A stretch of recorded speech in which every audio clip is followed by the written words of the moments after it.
everybody. I've got some really good news. I've got some complications. I've got some things I want to share with you. I've had a very interesting week this past week. I've bumped into some problems with my makeup. I've bumped into some issues and I found solutions for them. So I want to share it with you. First things first, nails. I cannot get my nail polish to last 12 hours without even chipping a little bit at the ends. And it makes me so crazy because you spend that much time, you wait for it to dry, and inevitably, it chips off. I have done primers, I've done top coats, I have done high-end nail polish, I've done, niche nail polish. It doesn't matter. It chips on me. I'm just too hard on my nails. I don't understand it. And I'm sure not going to go to the salon anymore and spend 2 hours waiting on them to do a full set. I'm like, there, you're getting a pedicure. If you're there, you're getting a pedicure. So I have found a solution, which I was really not so sure about, and I'm not sure what's going on with them today. I think I have finally reached some issues with these. But what they are, they're Glamnetic glue-on nails. And they're a nice name brand.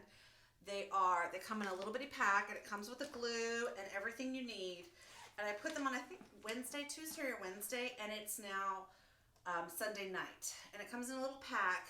And so what I would recommend is to buy rubbing alcohol, either the individual little alcohol preps or just a thing of rubbing alcohol and some way to get it on your nails, because one of the keys is to use it. It only comes with like one little alcohol prep, and you're going to need one per nail. So that's the only thing you're going to need in addition. It is a bad word, is the title of these, so I'm not going to recommend the title. I am experiencing some discoloration. I had some issues with the glue gooping, and my finger, I'm just not very good at it yet, so my finger would get stuck and it would leave a glue on the top, and it doesn't come off. Once it's on there, that glue is like super glue. And then so I tried a paper towel on the top between my finger and it just stuck the paper towel.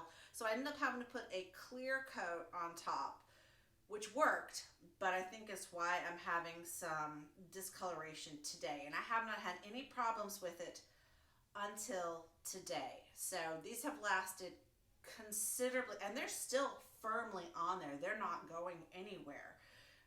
There's just some discoloration on the top, and I believe that is from the nail polish coming up, giving up the ghost today, so to speak. So these are fantastic. I'm 100% sold on press-on, glue-on nails. Yeah, I mean, they're wonderful. These are a little pointy for me, but I'm going to try a bunch of different name brands. I'm going to let you know, but I wanted to give you an update and say the press-on nails, the glue-on nails are fantastic. It gives you a little buffer, and if you want them to last, you buff your nail up a little bit. You try to get all the little edges, right? Then you use alcohol wipes to get all the oil off before you put the glue on. And I will give you a tip on the glue. You put the dot not all the way up to the top, but just below, and then you spread it evenly around. And then when you put the nail on, you lay it like that. This is the cuticle. You push up into the cuticle and then lay it down, and it pushes the glue out evenly. And it worked great. It worked great. So I'm thrilled.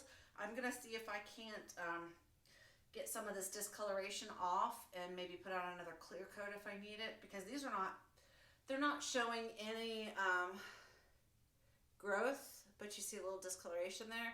That just popped up just now. So I don't know if I did it while I was putting my makeup on or what. But they've not grown out at all. They're perfect. They're fine. I love them. I am so happy. Another problem I have bumped into this week is it was time to go back to school, and our co-op, our homeschool co-op, meets for an entire day. And I've been playing around with primers, with foundations, and I wasn't expecting anything to change. And I tend to sweat. It's hot outside. It's Florida. It's humid. I sweat, but I've never sweat my makeup off. I sweat my makeup off, and I think I know why. I have been using this stronger retinol see if I, yeah, from my doctor's office. And I accidentally burned my skin here.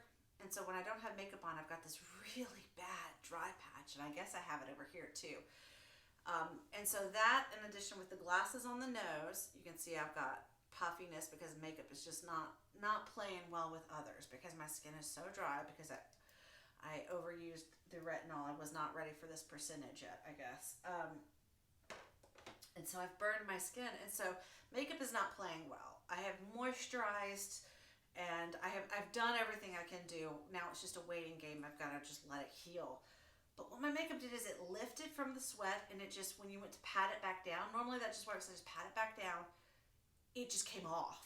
And I was sitting there in public like, what do? I still have like 4 or 5 more hours of this day. And I look ridiculous. I would have been far better off just not wearing makeup because it looked from here all the way across. This section of my face was like without makeup. And it was like this patchy, awful. But by some miracle, because you always bring nail glue with you when you have fake nails, just in case one pops up, you can pop it back on. I had put together a little makeup kit just in case. I never carry makeup with me, but I was so grateful that I had brought some concealer and powder and was able to kind of repair it. A few hours later, I went to the bathroom and it had done the same thing. So my skin is just struggling. And I'm thinking, I've got to be in public. You know, I've got to go places. I've got to live my life until my face heals. And I've always had this problem with sweating. I sweat here, and so the makeup comes off, and it's a different color, and it can kind of look like a mustache. It's just not a good look. It's not a good look, and it bubbles up. It's just, I sweat. And I sweat here. And just, you know, I sweat. My face sweats. I'm a sweaty person. And so what I did is I did some research and I found this. This is a aluminum zirconium tetrachlorohydrex gly, 16% antiperspirant. It is not a deodorant. A deodorant just masks smells. I don't have an issue with smells with my face. I've got good deodorant. I don't stink. It's the moisture that gets my makeup all goofy. And so I looked for something that actually will stop perspiration. And there's some tricks to this, okay? It says it has primer qualities. Okay, it does not play well with makeup. I will tell you, there are some tricks. So what I do is I moisturize my face first, let it set, let the moisturizer, the light morning moisturizer set in, okay? And then put a very tiny amount wherever you sweat and let it set in. I did not let it set this afternoon when I had to reapply real quick. I'd fallen asleep, got my makeup all over my face, so I had to wash my face and redo it.